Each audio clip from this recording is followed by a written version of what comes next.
Iniatang sa akin ng aking mga guro. Ngunit, bago ko magawa ito, ay maraming hirap at pagsusunog ng kilay ang kailangan kong harapin upang maging matagumpay sa anumang gawain.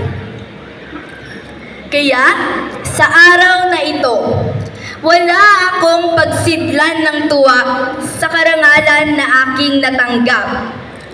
Bilang ito ay isang karangalan, ito ay isang katibayan ng aking ginawang pagpupursige at pagsusumikap sa pag-aaral.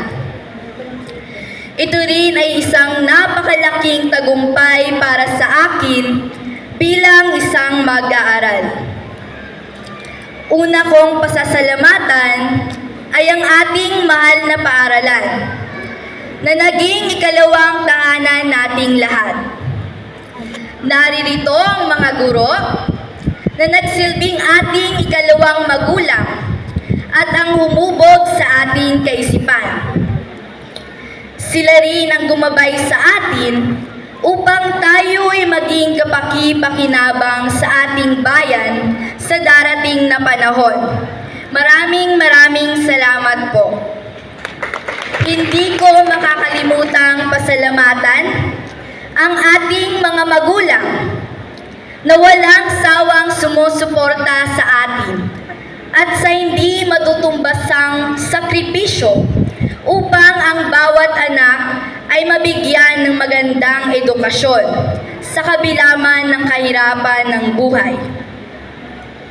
Batid nating lahat na ang ating tagumpay ay karangalan at tagumpay rin ng ating mga magulang, sapagkat sila ang unang nagiging masaya sa tuwing sumasapit ang ganitong mga okasyon. Sa aking kapwa mag-aaral, maraming salamat sa isang buong taon nating pagsasama. Nawa ay makasama ko pa kayo sa pagpapatuloy ng ating paglalakbay sa mundo ng pag-aaral. Dahil marami pa tayong landas na tatahakin at kaalamang tutuklasin sa pag-abot ng ating mga pangarap. Patuloy tayong magsumikap at gamitin natin ang ating mga natutunan sa ating mga guro sa darating na mga taon pa ng ating pag-aaral. Lagi nating iisipin, itatak natin sa ating puso at isipan ang sinabi ni Dr. Jose Rizal na ang kabataan ang pag-asa ng bayan.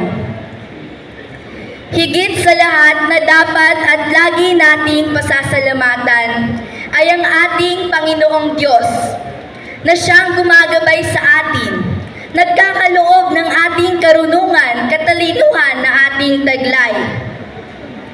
Muli, maraming salamat po at congratulations po sa ating lahat.